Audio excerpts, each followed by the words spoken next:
ایک شخص ناپاک کپڑے پہن کر نماز پڑھ لے یا اپنے جسم سے کسی نجاست کو دور کرنا بھول گیا یا نماز کے دوران منہ سے اچانک کوئی لفظ نکل گیا، مثلا آپ کو چھینک آئی تو الحمدللہ کہنے کے بجائے آپ نے کہا اوہو، کبھی کبھی منہ سے ایسا کوئی لفظ اچانک نکل تو آپ کہتے ہیں یہ کیا کہہ دیا میں نے، یا الحمدللہ بھی نہیں کہنا چاہیے نماز میں تو، لیکن نکل گیا، عادتاً نکل گیا منہ سے، تو یہ بھول چوک ہے۔ یا روزہ رکھ کے آپ نے فریج کھولا اور آپ کو پیاس لگی تو بھول کے آپ نے کچھ نکال کے پی لیا، یا احرام کے دوران آپ نے بھول چوک کر کوئی ایسا کام کر لیا، یعنی آپ گئے اور آپ نے حسب معمول خوشبو والے صابن سے اچھی طرح اپنے آپ کو دھو لیا، نہا لیا، بعد میں خیال میں تو احرام سے تھا، مجھے ایسا نہیں کرنا چاہیے تھا۔ تو بہرحال یہ سب چیزیں جو ہیں یہ بھول چوک سے تعلق رکھتی ہیں، اور ہم میں سے ہر کوئی کسی نہ کسی موقع پر روزے میں، نماز میں، ان چیزوں میں، طہارت کے معاملات میں بھول چوک کا شکار ہو جاتے ہیں۔ بعض اوقات وضو کیا ہوتا ہے لیکن پھر وضو نہیں رہتا، لیکن ہمیں یہی ہوتا ہے نہیں ہم نے تو کیا ہوا ہے وضو، اور جو وضو کا ٹوٹنا ہے وہ بھول چکا ہوتا ہے، اور اسی وضو میں نماز پڑھ لیتے ہیں جبکہ وضو نہیں ہوتا۔ تو یہ سب کچھ بھول چک ہے، ایسی غلطی جو ہے معاف ہے۔ ربنا لا تؤاخذنا ان نسینا، اللہ ہمارا مواخذہ نہ کرنا اگر ہم بھول جائیں۔ تو حدیث میں آتا ہے قد فعلت، میں نے کر دیا، معاف کر دیا۔ پھر اسی طرح بعض اوقات ہم نے یہ مثالیں اس لیے دے رہی ہوں کہ چونکہ یہ چھوٹے چھوٹے گناہ ہیں، غلطیاں بھول چکے ہیں، تو اس وقت ہم بڑے پریشان ہوتے ہیں اور پھر تکلیف میں پڑ جاتے ہیں، یہ کیا ہو گیا، یہ کیوں ہو گیا۔ اللہ تعالیٰ معاف کرنے والا، ٹیک اٹ ایزی۔ آپ نے جان کے نہیں کیا، مثلا کسی کام کے نہ کرنے کی قسم کھا رکھی تھی آپ نے، اور پھر اچانک سے آپ نے وہ کر لیا، آپ بھول گئے کہ اوہ میں نے تو قسم کھائی ہوئی تھی کہ میں نے نہیں کرنا۔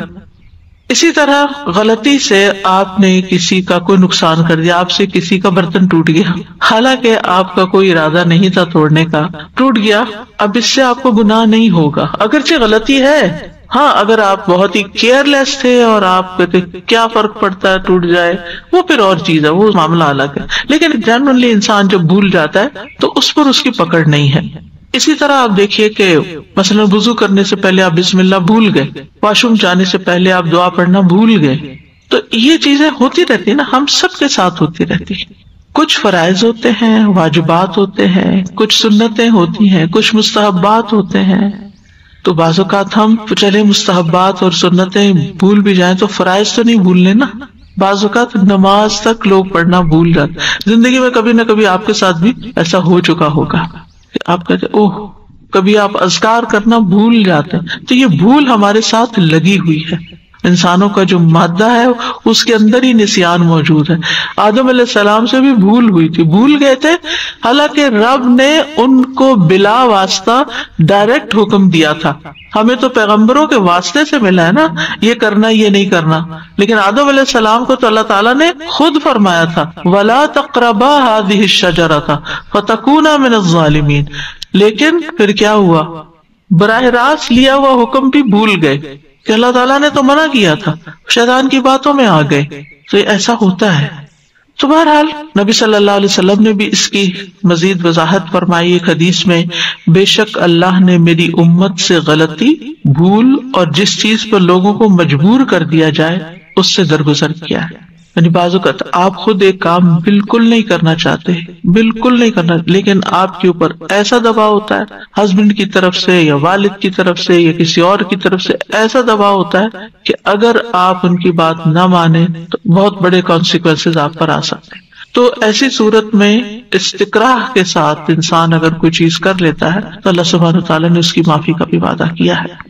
یعنی کہنے کا مطلب یہ ہے کہ بھول کی وجہ سے یا غلطی سے کوئی کام کر دینے کی وجہ سے پکڑ نہیں ہوگی۔ نبی صلی اللہ علیہ وسلم نے فرمایا جب کوئی بھول گیا اور اس نے کچھ کھا پی لیا تو اسے چاہیے کہ اپنا روزہ پورا کرے، کیونکہ اللہ نے اس کو کھلایا اور اسی نے پلایا۔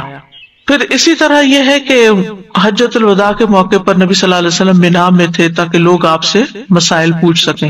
ایک شخص آیا اور کہنے لگا مجھے پتا نہیں تھا، میں نے ذبح کرنے سے پہلے ہی سر منڈا لیا۔ آپ نے فرمایا کوئی حرج نہیں، اب ذبح کر لو۔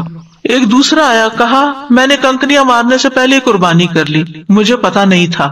آپ نے فرمایا کوئی حرج نہیں، اب رمی کر لو۔ ایک اور شخص آیا، اس نے بھی اسی طرح کچھ آگے پیچھے کر لیا۔ تو نبی صلی اللہ علیہ وسلم سے جس چیز کا بھی سوال ہوا جو کسی نے آگے پیچھے کر لی تھی تو آپ نے یہی فرمایا کوئی بات نہیں، اب کر لو۔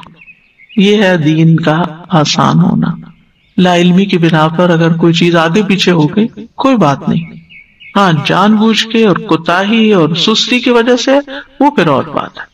ارادتاً کوئی گناہ کیا تو اس پر پکڑ ہے.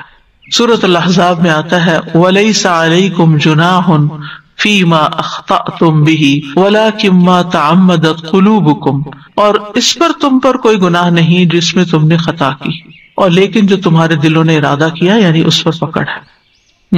حقوق العباد کا معاملہ تھوڑا سا مختلف، کیونکہ حقوق اللہ تعالیٰ نے معاف کرنے ہیں نا تو وہ معاف کر دیتا ہے، لیکن حقوق العباد میں بھول چوک ہو جائے، غلطی ہو جائے تو پھر ایسی صورت میں انسان کو دوسرے کا حق ادا کر دینا چاہیے. اس سلسلے میں ایک روایت ہے، حضرت علی بن ابی طالب رضی اللہ عنہ فاطمہ رضی اللہ عنہ کے پاس آئے تو حسن اور حسین دونوں رو رہے تھے. پوچھا کیوں رو رہے ہیں؟ کہا بھوک کی وجہ سے رو رہے ہیں. حضرت علی باہر نکلے، انہیں بازار میں ایک دینار پڑا ہوا ملا تو وہ فاطمہ رضی اللہ تعالیٰ عنہ کے پاس آئے اور بتایا تو انہوں نے کہا فلاں یہودی کے پاس جائیں اور آٹا لے آئے. وہ یہودی کے پاس آئے، اس سے آٹا خریدا. یہودی نے کہا کیا آپ اس شخص کے داماد ہیں جو کہتا ہے میں اللہ کا رسول ہوں؟ انہوں نے کہا ہاں. تو یہودی نے کہا اپنا دینار واپس لے لیں اور آٹا لے جائیں. اس پر حضرت علی وہاں سے آٹا لے کر حضرت فاطمہ کے پاس آئے، ساری بات بتائی. تو انہوں نے کہا اچھا پھر اس سے فلاں کسائی کے پاس جائیں اور 1 درہم کا گوشت لے آئے. چنانچہ وہ گئے اور اس کے پاس دینار گروی رکھوایا اور 1 درہم کا گوشت لے آئے. حضرت فاطمہ نے آٹا گوندا، ہنڈیا پکائی، روٹی پکائی اور اپنے والد کو بلا بھیجا نبی صلی اللہ علیہ وسلم کو. آپ تشریف لائے تو حضرت فاطمہ نے کہا یا رسول اللہ میں آپ کو بتاتی ہوں، اگر آپ کہتے ہیں یہ ہمارے لیے حلال ہے تو ہم اسے کھائیں گے اور آپ بھی ہمارے ساتھ کھائیں گے. اور اس کا قصہ کچھ یوں ہے، یعنی آپ نے سارا ڈیٹیل بتائی تو آپ نے فرمایا اللہ کا نام لے کر کھا لو. چنانچہ سب نے کھا لیا. ابھی وہ اپنی جگہ ہی بیٹھے تھے کہ ایک لڑکا اللہ اور اسلام کا واسطہ دے کر اپنا گم شدہ دینار ڈھونڈتا پھر رہا تھا. تو رسول اللہ صلی اللہ علیہ وسلم نے حکم دیا، اسے بلایا گیا. آپ نے اس سے پوچھا تو اس نے کہا مجھ سے بازار میں گرا ہے. تو نبی صلی اللہ علیہ وسلم نے فرمایا اے علی قصاب کے پاس جاؤ، اس سے کہو کہ رسول اللہ صلی اللہ علیہ وسلم فرماتے ہیں وہ دینار میرے ہاں بھیج دو اور تمہارا درہم میرے ذمہ ہے. یعنی نبی صلی اللہ علیہ وسلم خود تمہیں پیمنٹ کریں گے جتنے کا گوشت آیا. چنانچہ اس نے دینار بھجوا دیا تو آپ صلی اللہ علیہ وسلم نے وہ دینار اس لڑکے کے حوالے کر دیا. اس سے کیا پتہ چلتا ہے کہ اگر کسی کی کوئی چیز گر گئی اور اگر آپ کے ہاتھ لگی ہے اور آپ نے کہیں آگے بھی کر دی ہے تو اس کو لوٹائی جائے گی جو اس کا اصل مالک ہے. پھر اسی طرح ایک اور موقع پر حضرت عائشہ رضی اللہ تعالیٰ عنہا نے ایک اور زوجہ محترمہ کا برتن توڑ دیا تھا، کھانا گرا دیا تھا جو کہ ان کی باری کے دن کسی نے پکا کر بھیجا تھا تو آپ کو پسند نہیں آئی تھی یہ بات. تو نبی صلی اللہ علیہ وسلم نے کیا حکم دیا تھا کہ برتن کے بدلے برتن، یعنی ٹوٹا ہوا برتن لوٹایا جائے گا. یعنی اگر آپ نے کسی انسان کا نقصان کیا ہے تو یا تو اس سے حلال کروائیں اس کو، اگر آپ کمپنسیٹ نہیں کر سکتے، لیکن اگر آپ کر سکتے ہیں تو آپ اس نقصان کو پورا کریں. آپ یہ نہیں کہہ سکتے کہ وہ مجھ سے غلطی ہو گئی اس لیے. بعض اوقات دوسرے لوگ تکلف میں کہہ دیتے ہیں اچھا کوئی بات نہیں، لیکن دل میں رکھتے ہیں کہ اس نے ہمارے ساتھ زیادتی کی ہے. تو ایسی صورت میں لوٹانا چاہیے، کمپنسیٹ کرنا چاہیے. اسی طرح اگر آپ سے بھول چوک میں کسی کے خلاف کوئی بات ہو گئی ہے، کوئی کمنٹ آپ نے ایسا دے دیا ہے کہ جس سے دوسرے کی حق تلفی ہوئی ہے اور آپ کو اگر حقیقت پتہ چل گئی ہے تو آپ معافی مانگ لیں، معذرت کر لیں کہ مجھے پہلے پتہ نہیں تھا. اسی طرح بعض اوقات ہم کسی آرگیومنٹ میں اپنے نقطہ نظر پہ اڑ جاتے ہیں حالانکہ ہم درست نہیں ہوتے.